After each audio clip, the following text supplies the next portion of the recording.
Hi, my name is Jonathan Wilson on behalf of ExpertVillage.com. We're learning how to play an advanced funk groove on the piano. Last time we learned a pretty challenging right hand lick for solos, and we had to actually reach up with our left hand to get some help. This time we'll make things a little bit easier. Again, we're going to borrow a chapter from blues piano and use something called a rolling blues chord. You hear this a million times. It's something where the blues player will play a chord in his right hand and then roll down the notes of that chord kind of loosely on the way into another solo pattern that happens next. It works great. It's a really classic blues sound that happens to also work very well in a funk context, as you'll hear here.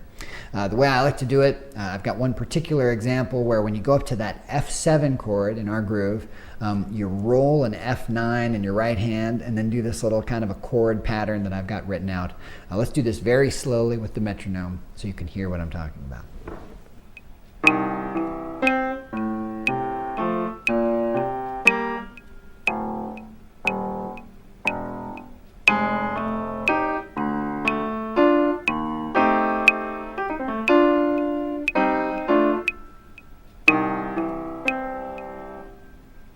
Okay, nothing to it.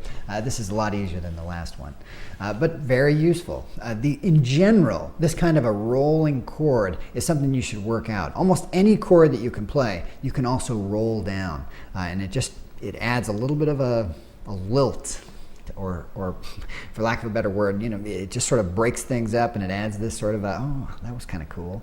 That people will oh, what was that? And you can throw those in almost anywhere. It's a good pattern to learn. To keep in mind, you want your rolling to be very subtle and relaxed. You shouldn't hear the notes of the roll itself as much as just this sort of a rolling that happens. And again, a lot of that can be done with the way you kind of work your hand. Everything should be very relaxed. You don't want stiff fingers when you play those chords. It's not a finger move at all. You play the chord and then just sort of flick your fingers back through those same chords again, okay? So let's hear that same pattern that we just heard up to speed with the bass and the drums.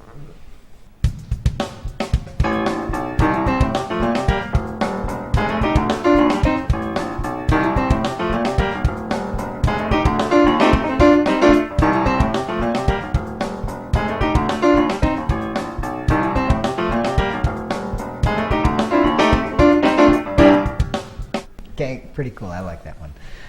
It's a good one to throw in. The main reason I wanted to show it to you is so that you can go off and learn some other variations on this. Almost any chord that you can play, you can roll and then turn into this kind of a classic blues lick. It works in blues, it works in funk, it works in rock. Anywhere that you need this kind of a flashy little lick, it's a good one to throw in.